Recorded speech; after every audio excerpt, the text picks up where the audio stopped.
international writing expert, author, and life coach. And today I'm so happy to have Nadine Bdil with us.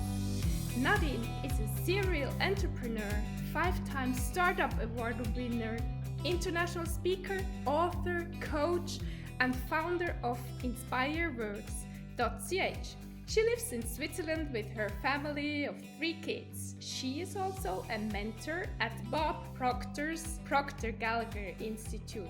In her programs called Thinking into Results, the Money EQ Mastery, and soon the Science of Getting Rich Applied, she inspires people who decide to grow. With her loving approach, she helps people to awaken the best in themselves.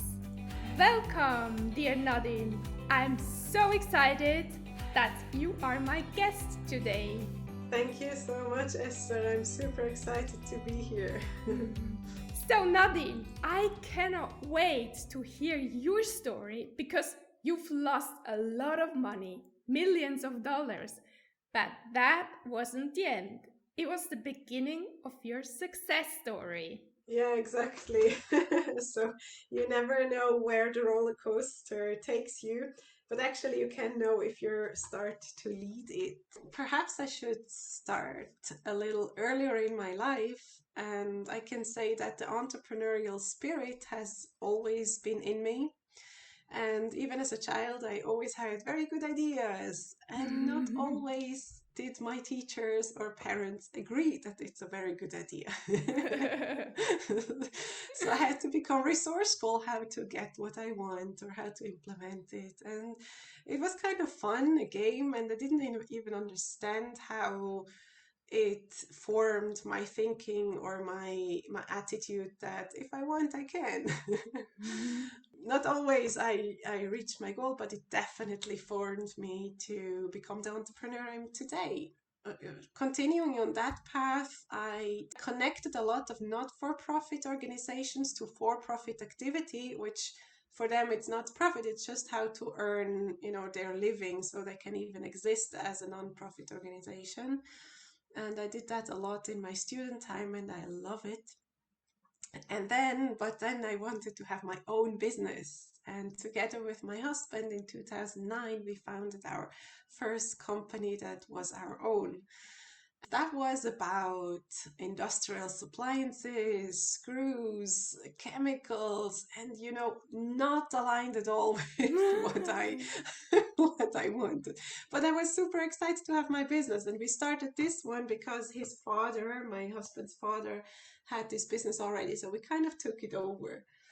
After the first excitement to have my own business and set it up and everything, I decided, it was actually in my second maternity leave, I decided that I'm not continuing with being in that business. And I founded the next one. And that was a startup called Accessible. That was to bring accessibility information together so people with disabilities can find what is accessible for them.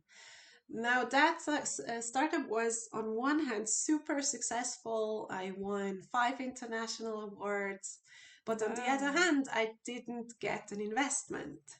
That was like, okay, why is that? And so I figure that the reason for it was that on many stages where I pitched, I was either pregnant or afterwards with my baby on stage. And I think that was around the 2013 and 16. And even though it's not so far away, I think just the world wasn't ready for that. I'm not sure if it's now, but they never asked me, how are you going to handle it? Because I would have explained it.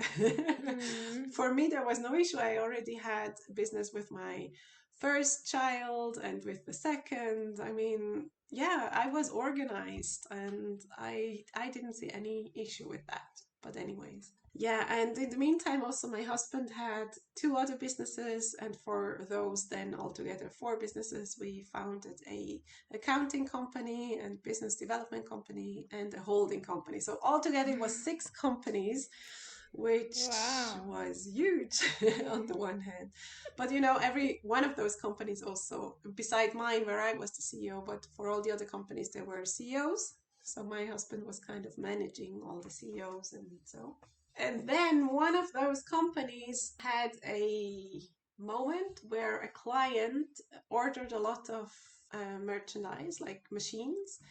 And in Israel, they still pay with checks, at least at the time.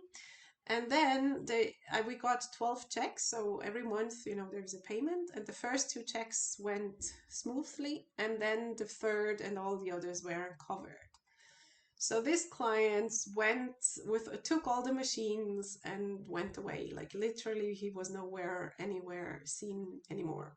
And so that caused a liquidity gap, which per se wasn't that bad. It was just about 70,000 shekels, which is about $20,000 or euro. So it would have been definitely doable because asset-wise in the stock and everything we had the money, but the bank, instead of supporting it and kind of giving us a bridge loan, which would have helped us and them, because in the end of the day, they also lost all their investments in us. So anyways, this liquidity gap caused a lot of stress for my husband. So we had to start to take in the cash money and pay suppliers directly. And let's say it wasn't a nice time. It was doable. So for 1.5 years, we kept it up, and we could have, gone longer, but the stress just turned into a complete burnout of my husband. And I just knew, if this is not going to stop, this has to stop. It just has to. And secretly, like, my husband has been working always longer hours. He wasn't anymore at home. The last couple of months, like, he almost didn't see the kids. So secretly, I was hoping that there was any kind of magic solution where he can be home more and relax and sleep and connect back to the kids who at the time were like small. They were 3, 5, 7, something like this.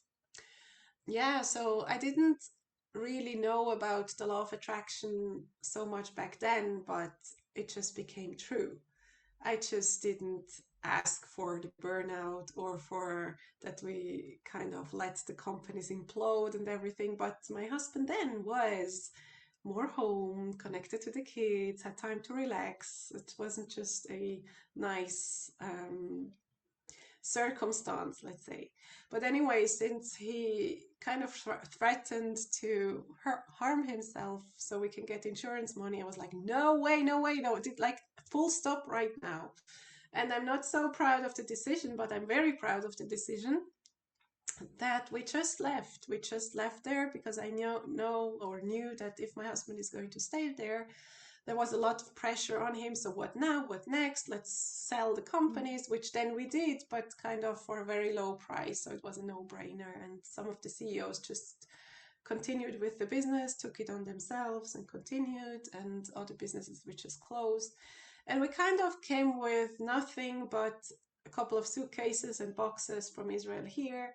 And my thinking was that we can always earn money again. We can always establish companies again, but we cannot, replace health so fast or replace my husband and father of the kids. So that's a no-go. And so that's why we came to Switzerland a bit more than 3 years ago now. That has been such a wise decision, because otherwise your husband would have burned completely out, or he was burned out, right? Yes, absolutely. So when we came here, I just knew that it's now all on me. I wanted to work 100%. I knew that I have to be there for and with the kids. I mean, that the decision to come to Switzerland was also obviously because my parents live here, so I could have some help there. And yeah, and so because of the burnout, now it's different. Now it's completely okay. But at the time, so my husband was very noise was also stressing him, and since there are 2 energetic parents, there are 3 energetic kids, so not always it was easy to handle. And at the time, that was pre-corona, so finding a job working 100% And being at home in the afternoons was just a complete, like it wasn't possible, even though people would write in the ads for the job, flexible working hours and remote. But always when I asked for it, they were like, no, no, that nah, we not like this. And like, you like what then, you know? And I'm a person, even now, I prefer to be in the afternoon with the kids or to have a relaxed morning. And I work in the evenings. Like my prime time is after they go to sleep. So around 9 o'clock, that's my most creative time. And I coach then, and I really love it. So, you know, the employees weren't asking for results. They were asking for certain hours, which I cannot understand. But for me, then it was a certain thing to just open my new business right away. I thought to first earn some money and then open a new business. But anyway, so I opened a business right away, which It's is now InspireWorks. Yeah. it seemed the universe had another plan with you. What was the next step then? First of all, it was, of course, a complete shock for the whole family. Also for the kids, you know, first we had money there and now we don't have money. And, or it was also perceived, you know, when I felt literally I lost it all. But then, on the other hand, we arrived here in March, and I was, first of all, completely grateful to have, you know, to be there with the family. So I was super grateful for my family. And then I was like, okay, so how do I now communicate what we have instead of what we don't have? So that's when I really started to discover gratitude. And the first half a year, my parents were, that was planned, traveling half a year in Canada. So we were at their apartment, and where they live, it's very much in nature. And it was just about to start the spring, and so everything was blooming. And I was like, look at the flowers, wow, and look at the birds, and look at this, and look at. And so the kids were very excited, you know, when you come with an approach like this. Sure. So the kids are the same, like, oh, mommy, did you see this flower? And I was like, yeah. So gratitude for me got this completely different meaning.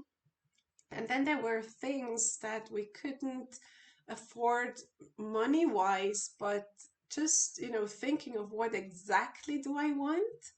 And then there were so many incidences where we just got what we want without, you know, with all kinds of coincidences. And that was like, this law of attraction really works.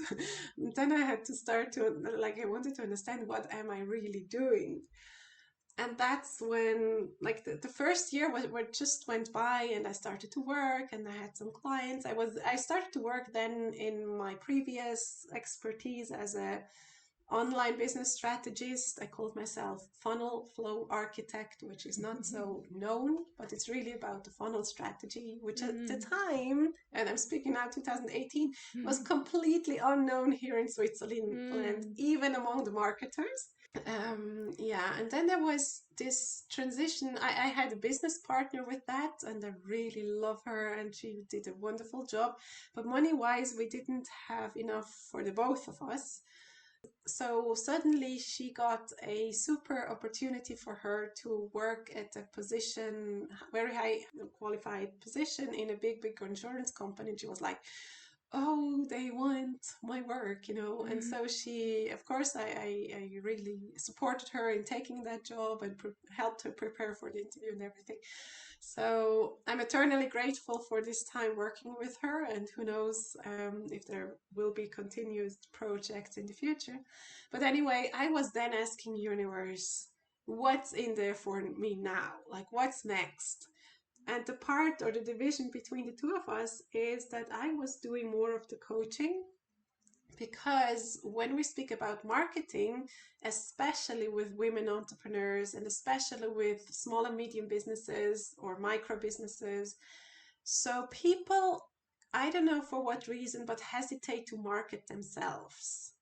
And I mean, that's what you have to do as a business owner. So my business expertise was, it's not that you sell a product or service. It's especially if you sell a service. I mean, people buy it because you give the service, right? There are so many accountants everywhere. There's so many, I don't know, hairdressers everywhere, but they want you because you're special.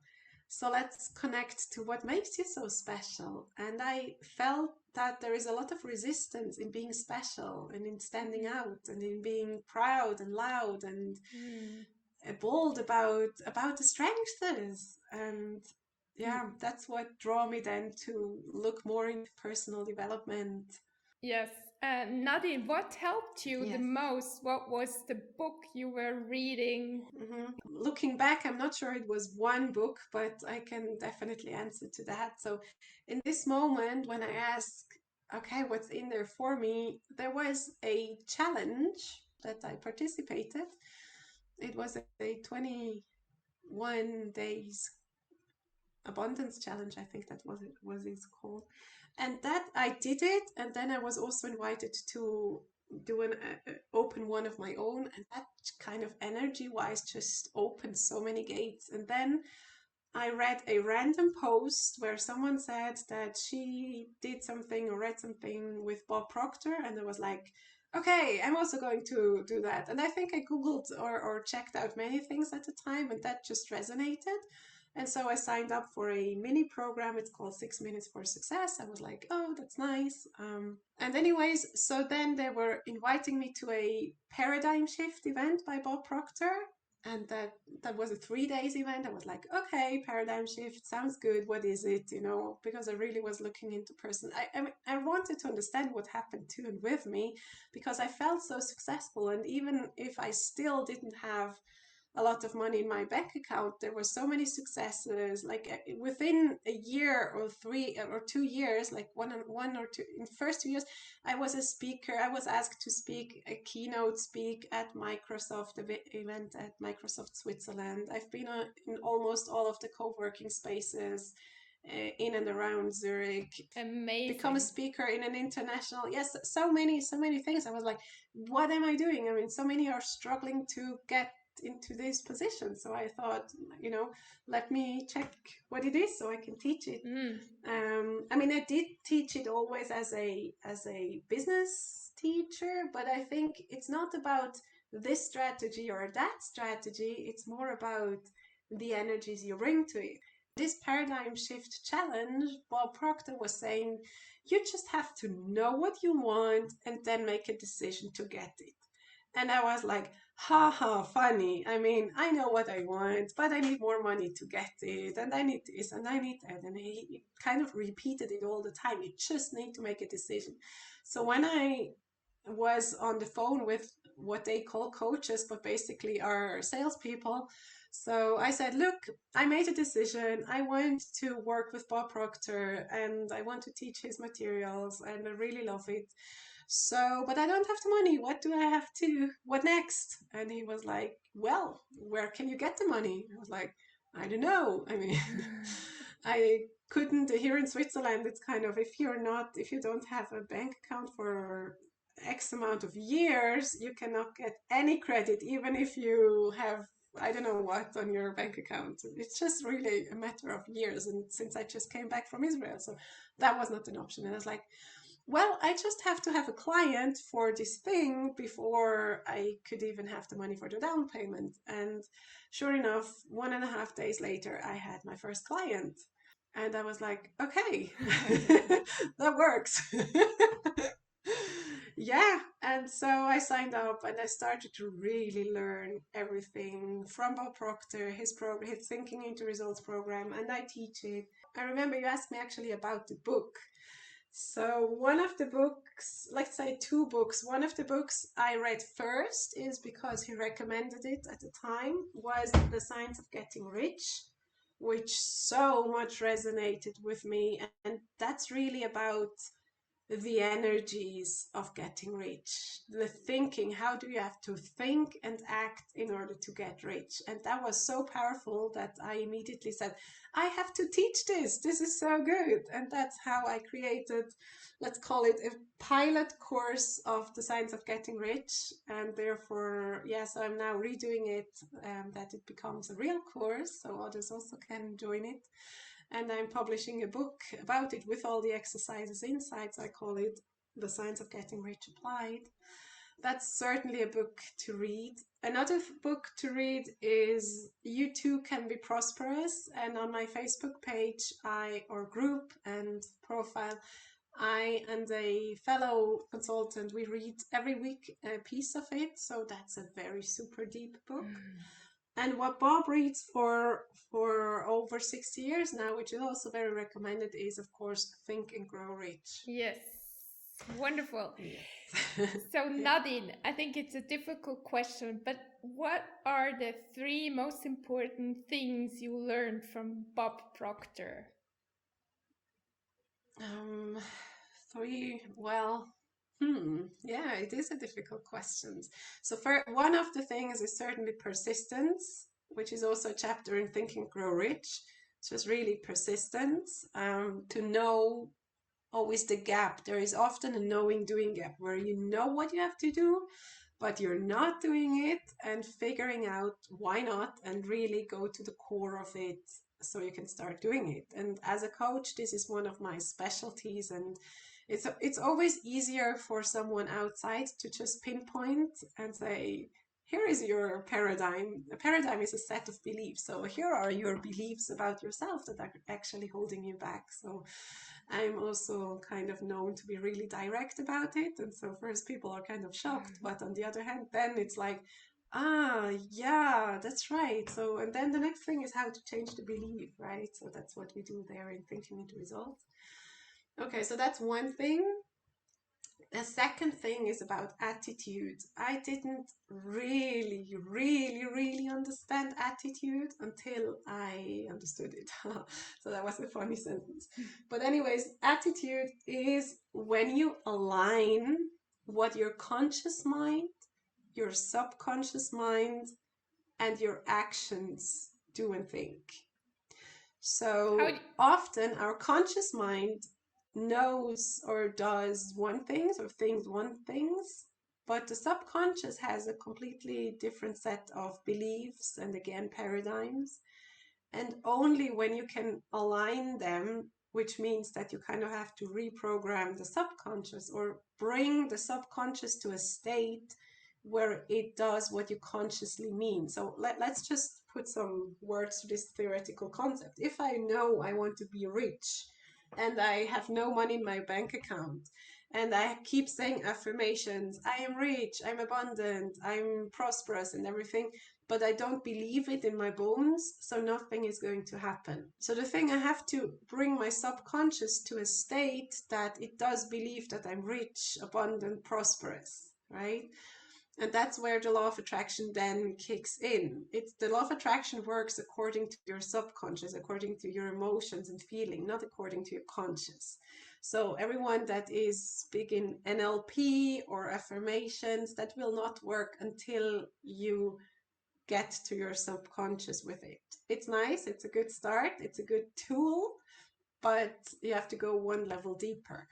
And so once you understand how to level up your emotions to really feel and know that you definitely you really profoundly are rich, then things come together and the law of attraction starts to work with you. I mean, law of attraction works all the time, for good or for bad, right? So that's also how we lost the companies, because I kind of desired my husband to be at home and with the kids and time to relax. And so it works all the time. The question is, what kind of emotions what's the picture you have in your mind, and what are the emotions you give? Is it emotions of fear or doubt or belief and trust? And accordingly, you bring more of that into your life.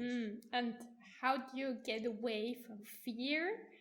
Yes, so maybe that would be the fourth thing. The third thing is that you asked me before would be the impression of increase. So let me say some words about the impression of increase and then about fear. The third thing I really learned from Bob Proctor and the book The Science of Getting Rich is the impression of increase, which means that always when you leave people in a conversation or interaction or on a post with a feeling of wow, now I know more, or now I feel better, or now she gave me some good energies, then people will remind this energy to you. And that's also the energies you put out to the universe, and then it will come back. People will come back. So if you kind of want to make a sale, desperate a sale, or you market in a aggressive way, so that's how you will attract that. And it's a feeling of luck, but leaving people with the impression of increase is just, showing what you can do, and then they will feel, yes, I want to work with her, or differently. So that I love this concept, because it takes away all the have to, I must, it's hard, the hustle. It's just leave people with the impression of increase, and the energies will spread, and they will remind you, and they will come back to you, and everything happens in a divine time. So just trust. So that's good. Can we just go back a little bit? I'd like to know, Yeah. how do you level up yourself every day, every morning, every minute? How do you do it? Yeah, I wake up with a attitude of gratitude. So the first thing I do, well, it's not the first thing. The first thing I do is actually cuddle with the kids, which is also a lot of love in the air. One of the first things I do in the morning is to connect to my goal, and to, yeah, write out my gratitude statements and affirmations, and just get into the energies of which I want to achieve my goals. Yeah, so I have big visions, and I'm very super excited for what I'm going to build, or for what I'm building every day, and what will come out of it. And I can't say I know the path, but I know the vision, I know where I'm going, and I also know that every day I can do one or more step towards my goal. So the first thing is that I stopped stressing myself to have to do a certain amount of things every day, because I was always over, like, if it's humanly possible to do, let's say, 6 things, so I wrote at least 11 things into my diary, so that I could do more, I could do more. So that's a stress vibration. So once I reduce to, if I do this and this and this today, I'll be very happy. And if I then have time more, so of course I can do more, but I wouldn't stress myself anymore about it. Great. And yeah, let's just, every day has some magic, and your job is to find out what it is. And it's always, like, as I said, the attitude, how you go about things, that's how you get the energies for the day. So let's come back to the fear. Let's tell our audience, how do we overcome fear? Yes. I just remembered that part of my morning routine is also go for a run. And the reason for this is, as I said before, I'm a night owl. So I feel, for me, it's kind of hard to get up and get into my energies. So I started to run in the morning. That will also kind of bring the blood circulation into up. But also, where I live, it's such a beautiful nature, and then connecting physical activity with gratitude about nature and everything. So that's also something I really love, to get good energies for the day. So fear, our friend to keep us safe. So, or not so friend. We have to understand what fear really is. So the subconscious mind, the job is to keep us safe. Our subconscious mind has about 80,000 thoughts a day, and we cannot possibly give energy to all of them. So our conscious mind will filter out what's relevant for the conscious mind. And that's why you know how to make coffee or to brush your teeth without consciously thinking about it, right? So that's the one thing. The second is that fear and faith are the same thing, or two sides of the same medal, and then you actually choose which one to believe in. Both are invisible. Both, you can believe in them or not, or to believe the story that they tell you, or you cannot, And so faith will believe you stories of fear that cause the emotion of fear, and faith is a story that causes the emotion of hope. Now, the subconscious, and why I mentioned that, the job is to keep us safe, which will give you the following options: fight, flight, or freeze. So with these options, abundance and reaching your goal and happiness are a part of that program. Yeah, and so what we have to do here is to make a conscious decision. So the default is fear. If you say faith or fear, the default is fear. That's why an average person has about 70% of the daily thoughts are negative. And that's why people train themselves. What is NLP? What is, meditation and all of that? We really train ourselves to think more positive thoughts, right? So it's a decision to start believe in faith. What if it was possible? Like, what if it was possible? And then you can also, when you take inventory of your fear, it's it usually gets a much less significant meaning. So for example, what is the fear? For example, losing money, or losing face, kind of not being ashamed, Fear of but to be failure. awkward. Yes, fear of failure. So then just ask yourself, if I do this step, what is the amount of money I could lose in the worst case? So then look at your bank account and like, is this possible? Right? So for example, when I just giving now an example, many people are holding back from investing, for example, in stocks or crypto. But I can say, hey, take $100 or francs or euro, and can you lose it? Like, what happens to your life if you do not have these 100 euros anymore? Right? So most people can live with it, and nothing happens. And I invested 100 Swiss francs into Ethereum in 2018, and they are now somewhere, I think, I haven't checked recently, but when I checked recently, it was about 500 francs now. Yes. Right? So having had faith, you don't have to, lose it all or put all your money, or, so you can make calculated steps. So do those steps towards faith. For example, if you want to open a business, you don't have to right now put all the machines and the money, but you can start with doing the mindset work and doing some test campaigns. Would it really work? And all kinds of things that, I teach as a business coach. It would be a bit much to explain all the steps, but you can take those steps, and you keep all your money in the meantime, or you invest some in your mindset, which is anyway good for life. Yes. Right? Yeah. And then for example, going live or feel of failure. So just ask yourself, what happens if you fail? So you've tried. I mean, you're a hero. So many people don't even try. Right?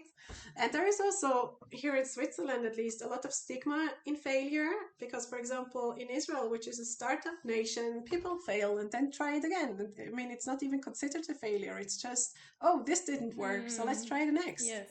And also, as an entrepreneur, you cannot be afraid of failure, because there is no such a thing. There is either it works or it's a learning experience, so you can make it work. And that's where persistence comes in again, right? Yeah, thank you, Nadine. This is so beautifully said. Consciousness, awareness, consistence, everything is necessary. So, yes. Nadine, where can people reach you? What's the easiest? Yeah, I'm very active on Facebook in the Mindful Success Achievers group, because it's really about mindfulness plus success plus achieving. So let's really put this together. For those of you who speak German, there is a new group launching very soon. It's called Geldbildung. And of course, on my website, inspireworks.ch. But I have so many pages and masterclasses that are not found on the website, but more on Facebook in the groups. I will announce them always in the groups, because I'm really about making it interactive. So I love to be live and to have, direct contact with the people. So on the web page that's kind of more to check out or to download something. And it's all about the interaction and helping people every day in wherever they are right now and the next best step they can do. So thank you. And a last word. Yes. What would we like to give our audience just for today? Just one little thing they can do. Yes. Believe in yourself, believe in your dreams, believe that it's possible. In your heart of heart, you know that it's possible and you know you're born for more. So just go for it, do it. You're definitely worth it and you deserve only the best. Thank you so much. That was so beautifully said. So Nadine, thank you so much for being here and have a wonderful day. Thank you so much for inviting me, Esther. I really appreciate and I love your podcast and everything, all the energies you put out. So thank you so much for that. Thank you, Nadine. Thank you.